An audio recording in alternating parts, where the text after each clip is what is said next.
अस्सलामुअलैकुम अज़ीज़ तलबा, हम सालिहा परवीन टीचर यूपीएस स्कूल टांडू से।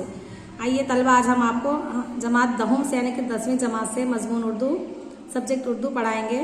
इसमें सबक नंबर 2 से हम शहरों में कोई चांद को मामा नहीं कहता का आगाज़ कर चुके थे, जिसके मुसन्निफ कौन है? मुनव्वर राना है। हमने मुनव्वर राना के बारे में भी तमाम तफसीलात से जानकारी हासिल की। अब उसके बाद हमने सबक का पहली इबारत हमने मुकम्मल कर लिया। हमने साबिक़ा वीडियो में यहाँ तक मेरी रिश्तेदारी भी थी, यानी कि चांद से मेरी कभी रिश्तेदारी भी थी बोल के मुसन्निफ बोल के मैं ये भी भूल गई यहाँ पर आने के बाद बोल के। तो चलिए अब यहाँ से मैं आपके सामने ये इबारत खवानी करती हूँ, आप लोग तवज्जो से समाप्त करना है।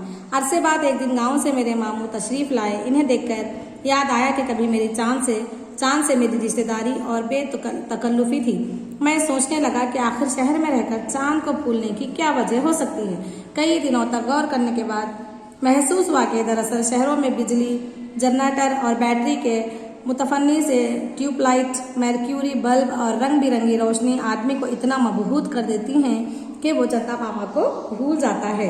और यही शायद मेरे साथ भी हुआ, जिसकी वजह से मैंने अपने एक करीबी रिश्तेदार को फरामोश कर दिया।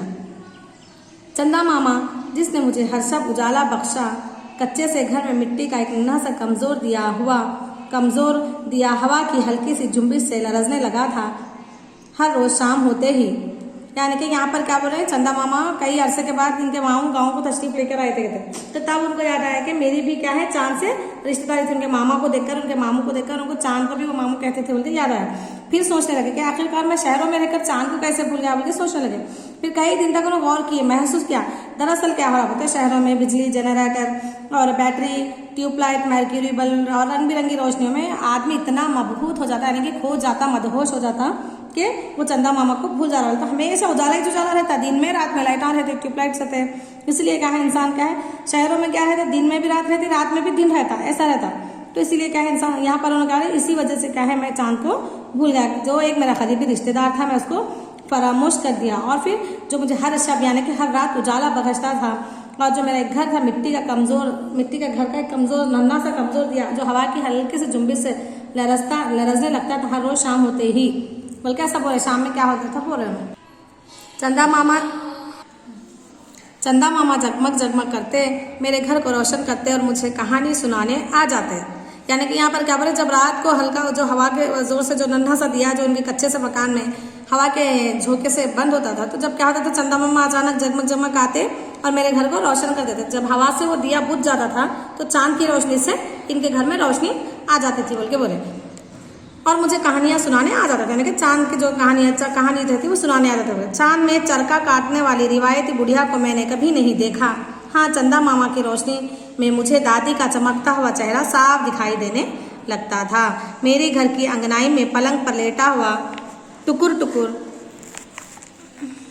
चंदा मामा को तकता तो मेरी आंखों की पुतलियों में मामू की तस्वीर उतर आती, और माँ जब ये तस्वीर देखती तो मैं इसे हूबहू चांद जैसा दिखाई देता था। यानी कि जब मुनव्वर राना अंगनाई में लेटते थे, मुसन्निफ अपने दिल की बात बता रहे हैं कि जब अंगनाई में, उनके अंगनाई में पलंग पर डालकर, जिस तरह यहाँ पर आपकी दरसी किताब में तस्वीर में बताया गया है कि यहाँ पर चंदा मामा को देखने के लिए एक लड़का यहाँ पर पलंग पर लेटे टुकुर यानी कि एक टिकटिकाई लगे हुए चांद को देख रहा है, तो इनकी आंखों की पुतली में ये चांद नजर आता था।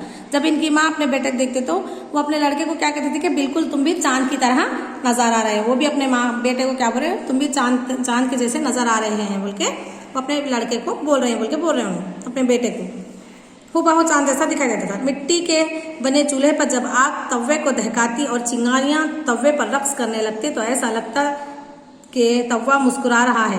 रोटी सेकने के लिए माँ जब सूखी गीली लकड़ियों को सिलगाती तो पसीने पसीने हो जाती थी, और इसके मुकद्दस पसीने के खतरे रोटियों में जज्ब हो जाते थे।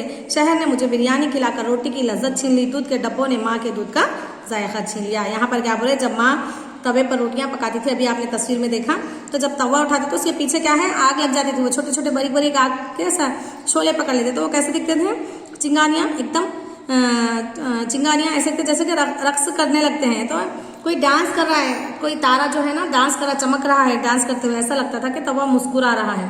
और माँ क्या करती थी, सूखी गीली लकड़ियां सुलगाते पसीना पसीना हो जाती थी, फिर उसके मुकद्दस पसीने के खतरे रोटियों में जज्ब हो जाते थे बोलकर बोल रहे हैं, यानी कि माँ पसीना पसीना होकर हमको रोटियां खिलाती थी। अब क्या है, मैं शहर में आ गया हूँ तो बिरयानी खाकर रोटी की लज्जत भूल गया और दूध के डब्बे ने माँ के दूध का जायका छीन लिया, यानी कि दूध के डब्बे मिलके ये सारी बातें मुनव्वराना गाँव की जो बातें हैं वो बता रहे हैं। वो कहाँ पर आगे बता रहे हैं, जब शहर में आ गए तो ये सारी चीज़ें उनके साथ होने लगी थी। तो तलबा आइए मैं अब इसी के साथ आपको यहाँ पर घर का काम देती हूँ, आप लोग ये सवालात के जवाब मुझे लिखकर सेंड कीजिए। पहला सवाल है, वो कौन सी बातें हैं जो हमें गांव का मदरसा, गांव की चौपालियाँ सिखाती हैं। सवाल नंबर 2, आपके गांव शहर के रस्म व रिवाज और रहन सहन कैसे हैं। सवाल नंबर 3, शहर रात के वक्त जाग रहा है, इसका क्या मतलब है। सवाल नंबर 4, रात में चांदनी का मंजर कैसा होता है। सवाल नंबर 5, बचपन में आपको कहानियाँ कौन सुनाते थे, कोई एक कहानी सुनाइए। यहाँ पर सुनाइए के बजाय आप क्या कीजिए, लिखिए, मुख्तसर से एक छोटी कहानी लिखिए। आप अपने कौन से रिश्तेदार से बेतकल्लुफ रहते हैं और क्यों, कैसे। यहाँ पर बेतकल्लुफ बोले तो एकदम फ्री रहना, कैसा कौन से रिश्तेदार के साथ आप बेतकल्लुफ रहते हैं और फ्री रहते हैं बोल के पूछ रहे हैं। ठीक है ना तलबा, आपको ये 5 सवालात के जवाब आप मुझे कर सेंड कीजिए। यहाँ पर देख रहे हैं ना आप, ये तस्वीरें बहुत अच्छा प्यारा मंजर गाँव का दिखाई दे रहा है। यहाँ पर देखिए माँ उनकी तवे पर रोटियाँ बना रही हैं बैठकर। ये सारी बातें इस तस्वीर में, ये पैराग्राफ में इबारत में जो भी है यहाँ पर बताई गई है। ठीक है ना, इसी के साथ मैं अपना वीडियो मुकम्मल करती हूँ। जज़ाकल्लाह खैर। अगर कुछ समझ में नहीं आए तो आप मुझे पूछ सकते हैं।